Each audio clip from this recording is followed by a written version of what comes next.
hablamos de la pelvis en general, incluimos el hueso sacro. Y hueso sacro responde a columna vertebral, igual a coxis. Entonces, cuando nosotros hablemos de esqueleto apendicular, hablamos de hueso coxal para abajo. Entonces, lo que une el esqueleto apendicular del miembro inferior con el esqueleto axial es precisamente la articulación sacroiliaca que ustedes ven ahí.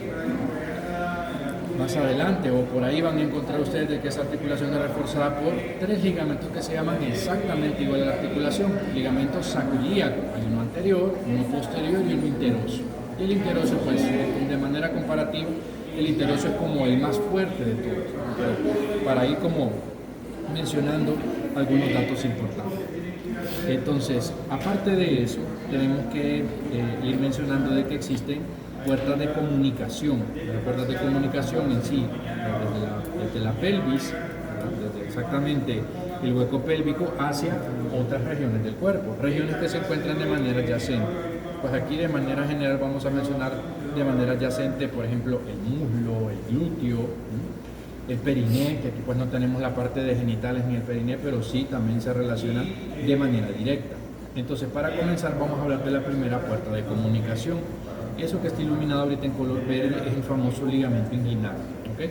El ligamento inguinal se origina en este accidente óseo del hueso que lo vamos a ver, que se llama espina ilíaca anterosuperior, y se inserta en ese otro accidente óseo del hueso del pubis que se llama tubérculo del pubis. Entonces, si se fijan, por debajo del ligamento inguinal queda un espacio, ¿no? Miren ahí, queda un espacio exactamente por debajo del ligamento inguinal. Y ese espacio, para que queda por debajo del ligamento inguinal y la superficie del hueso coxal, va a ser la puerta de comunicación entre la pared del abdomen, la pared anterior del abdomen y el compartimento anterior del muslo. Todo este compartimento anterior del muslo, donde va a ir involucrado músculos como el cuádriceps, ¿verdad? El recto femoral, el vasto intermedio, el lateral, el medial, el músculo sartorio posturero sastre y el músculo iliopsoas que tenemos por acá. El músculo iliopsoas pues va a estar formado por la unión de dos músculos, pero se ilumina de manera independiente, el músculo ilíaco y el músculo psoas. Entonces, resulta que va a ser la comunicación de ¿cómo se llama?, de esas dos regiones. Y aparte de tener el paso de ese músculo, por ejemplo, iliopsoas, vamos a tener paso de vasos. Por ejemplo, acá voy a colocar esta arteria y voy a colocar esta vena. Porque básicamente el vaso que ustedes ven ahí antes del ligamento inguinal se llama ilíaco externo, tanto la arteria como la vena. Pero una vez de que pasan por debajo del ligamento y entran al compartimento anterior, pasan a llamarse arteria y vena femoral. Entonces, se fijan, esa va a ser una de las líneas, uno de los puntos de referencia que nosotros en un momento dado vamos a tomar en cuenta para cambiarle el nombre a la estructura. Como por ejemplo, como en el primer parcial, utilizábamos el borde lateral de la primera costilla, ¿verdad? Entonces mencionaron. Entonces, exactamente esta estructura con esa misma intención. Voy a quitar los músculos ahora para que hablemos de las otras puertas de comunicación. Voy a quitar esta vena y esta arteria. Entonces, la siguiente, la puerta de comunicación es exactamente este agujero que ustedes ven acá, miren, que pertenece al hueso coxal. Lo que se acaba de iluminar se llama membrana obturatriz y el agujero se llama agujero obturador.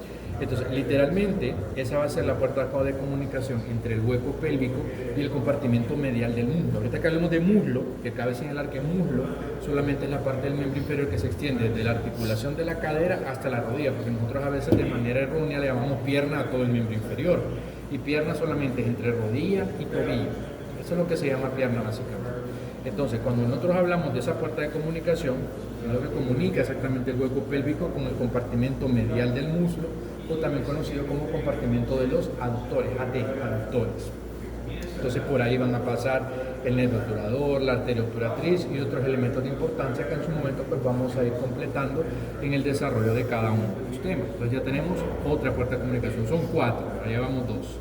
Las otras puertas de comunicación son las que, en teoría, por ejemplo, de manera general nosotros hablamos del hueso coxal, así, de manera general. Nosotros hablamos del hueso coxal y vamos a hablar de accidentes óseos. Entonces, así el hueso de manera independiente, nosotros vamos a mencionar la escotadura ciática mayor, la escotadura ciática menor, por acá tenemos la espina ciática o isquiática y por acá tenemos la tuberosidad isquiática. Esa es la tuberosidad isquiática, eso que se mira ahí grande y voluminoso. Entonces, sucede de que cuando nosotros combinamos, ¿verdad?, esos accidentes óseos con la presencia de ligamentos, que son los que complementan la arquitectura de la pelvis, por ahí tenemos el ligamento sacroespinoso, el ligamento sacrotuberoso, transforman esas escotaduras en agujeros.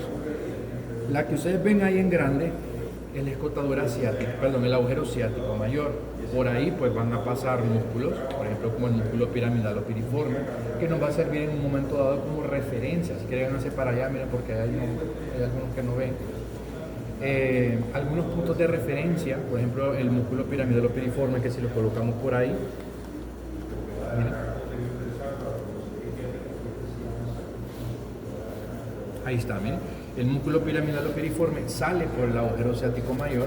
Es un músculo que pertenece al primer grupo muscular que vamos a ver, que son los músculos de la región del glúteo. Entonces nos va a servir como referencia, primero para identificar el agujero. En segundo, nos va a servir porque van a haber arterias, venas, nervios que van a salir siempre por el agujero ciático mayor, pero por arriba o por abajo del borde del músculo. Entonces los que vayan por arriba le llamaremos glúteo superior y los que vayan por abajo le llamaremos glúteo inferior. Y habrán algunos complementarios ahí que iremos mencionando en su momento también, que me van a servir como referencia, por ejemplo el pudendo, el nervio pudendo, que lo que hace es salir por el ciático mayor y volver a entrar por el agujero ciático mayor, pero va a salir siempre por abajo del músculo piramidal o piriforme, rodeando la espina ciática o isquiática. Entonces, sí van a haber algunas referencias importantes. Miren acá, en el caso del agujero ciático menor, también tenemos un músculo que sale a través de él, que es el músculo obturador interno. Mirenlo ahí. Si yo volteo por ahí, sigo viendo el agujero ciático menor y veo el tendón del músculo obturador interno insertándose en un accidente óseo que vamos a aprender a nivel del trocánter mayor del fémur, ¿ya? Entonces, son los puntos de referencia que en su momento vamos a mencionar. Ahora bien, ¿qué es lo que va a comunicar cada uno de estos agujeros? En el caso del ciático mayor, lo que comunica es el hueco pélvico con la región del glúteo. Y en el caso del agujero ciático menor, es lo que comunica el hueco pélvico con la región del glúteo y el perineo. Entonces, son puntos importantes de ir mencionando. Aparte de esto, cuando nosotros hablamos de todo el miembro inferior, de manera complementaria, todo el miembro inferior, vamos a terminar de colocar los músculos acá. Resulta de que tenemos muchas áreas, tenemos 3 áreas de transición para ser preciso. Tenemos varias áreas de transición, voy a colocar esto así solo para que ustedes me entiendan lo que quiero explicar. Entonces, la primera área de transición, recuerden que las áreas de transición literalmente es lo que comunica los vasos de un lado hacia otro. Entonces, la primera área de transición es el triángulo femoral. Miren aquí cómo está el triángulo claramente definido. El triángulo se limita hacia arriba por la base del triángulo, va a estar dada por el ligamento inguinal. El límite lateral va a estar dado por el músculo sartorio costurero. Y como límite lateral por el músculo sartorio costurero. Y como límite medial vamos a tener de manera parcial el músculo aductor largo. Entonces fíjense ahí todo lo que está englobado dentro de ese triángulo femoral. En su momento pues vamos a mencionar piso, techo, contenido, ¿verdad? Pero es una de las principales áreas de transición que nos interesa mencionar. La segunda área de transición es lo que se encuentra inmediatamente por detrás de la articulación de la rodilla. Es una área que se conoce como fosa poplitea, ¿ya? La fosa poplitea es una estructura que tiene forma de rombo. Imagínense la figura geométrica de un rombo. Entonces vamos a tener 2 límites superiores, ¿verdad?, y 2 límites inferiores. O mejor dicho, un límite superolateral y un límite superomedial. También un límite inferomedial y un límite inferolateral. Entonces, fíjense bien la fosa poplitea acá, como por ejemplo vamos a empezar a limitarla cuando desarrollemos rodillas, ¿verdad?, cuando estemos así como en el punto que desarrollamos todos los compartimentos del muslo y hablamos exactamente de esa fosa poplitea. Vamos a decir que el límite superolateral va a ser el músculo bíceps femoral, ahí lo tenemos. Y el límite superomedial va a ser el músculo semitendinoso y abajo el semimembranoso, ¿ya?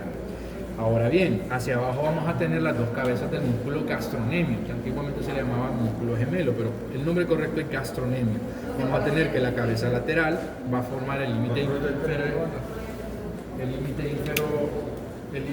inferolateral y la cabeza medial para también el límite inferomedial.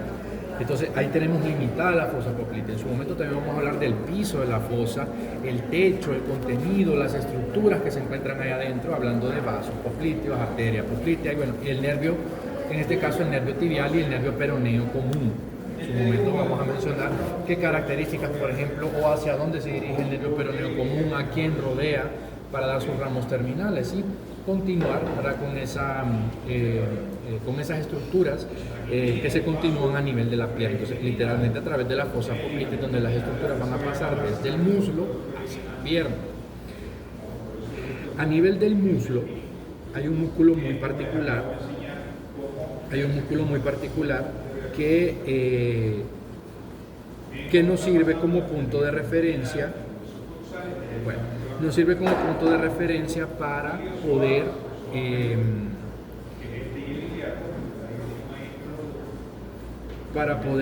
indicar, ¿verdad?, para poder indicar de manera específica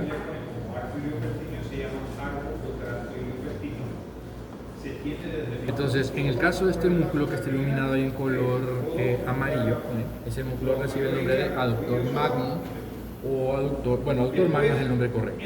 Entonces, el aductor magno tiene dos porciones. La que ustedes ven que va hacia el hueso del fémur, hacia la diáfisis del fémur, va a recibir el nombre de porción aductora.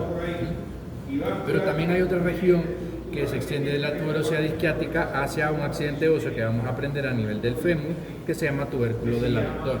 Entonces, fíjense bien que entre ambas hay un pequeño arquito, para que se forma un arquito tendinoso. Entonces, aquí estamos viendo el muslo desde la parte de adelante, miren, el compartimento anterior. Entonces, cuando los vasos, ahí en pintado en azul celeste está la arteria y en azul oscuro la vena, ahora en morado. Entonces, en este caso, desde esta cara se llaman vasos femorales, tanto la arteria y la vena, pero cuando pasa ese arco, van a entrar a la fosa poplitea a través de él.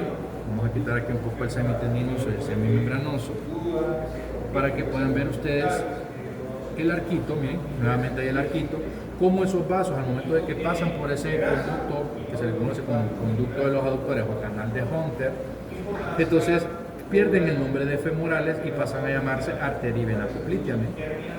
Ahí tenemos exactamente a la arteria y la vena poplitea dentro de la fosa. Entonces, esta es la otra área de transición que nos interesa. Y la última, pero no menos importante, es esta que se encuentra por detrás del maleolo medial de la tibia. Observen aquí a nivel del maleolo medial de la tibia como tenemos un retináculo. ¿Miren? Ese retináculo, recuerden que la palabra retináculo es una pequeña faja de tejido fibroso que lo que hacen es mantener a las estructuras lo más cercano posible al plano óseo. Entonces, a través de ese retináculo del tarso, que así se llama en este caso, va a ser el punto de comunicación entre la región de la pierna y el pie. Por ahí van a pasar, bueno, primero que todo, músculos que en el momento que miremos pie los llamaremos músculos extrínsecos, ¿verdad?, como el tibial posterior, el flexor largo de los dedos, el flexor largo del dedo gordo del pie. Va a pasar el paquete neurovascular tibial, integrado por la arteria tibial posterior, la vena tibial y el nervio tibial, que pues van a ser las estructuras así como que primordiales, que en su momento vamos a enumerar de anterior a posterior o de medial a lateral, que el orden va a ser exactamente lo mismo.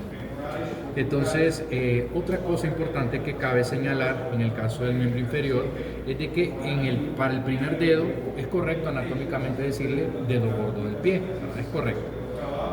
Así como en el caso de mano era correcto decirle dedo pulgar, ¿verdad? Pero no es correcto decirle a este dedo de la mano dedo gordo, ¿verdad? Porque no corresponde. Entonces también a los dedos del pie se les puede llamar ortejos, ¿verdad? Se enumeran primer dedo, segundo, tercero, cuarto, quinto, o primer ortejo, segundo, tercero, cuarto, quinto ortejo respectivamente.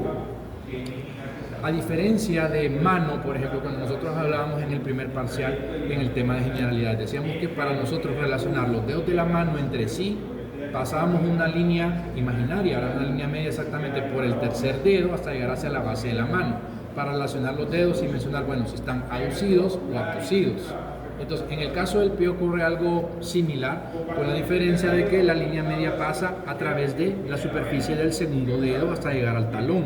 Igual, ¿verdad?, con la intención de mencionar o relacionar las estructuras si están aducidas o abducidas dentro o relacionando los mismos dedos entre sí. Entonces, es lo que podemos ir mencionando acerca del tema de generalidades del miembro inferior. Otra cosa importante, ¿verdad?, es empezar a hablar de los accidentes óseos. Para eso pues vamos a quitar todas estas estructuras que hemos puesto para empezar a hablar de accidentes óseos. Por favor, para mañana lean los accidentes óseos, porque vamos a tener la oportunidad de tener los huesos reales y bueno, empezar a reconocer. Lo único que va a quedar un poco pendiente, porque creo que lo captan mejor como huesos reales, es describir el lado, si es derecho, si es izquierdo, pero aquí en teoría pues se puede.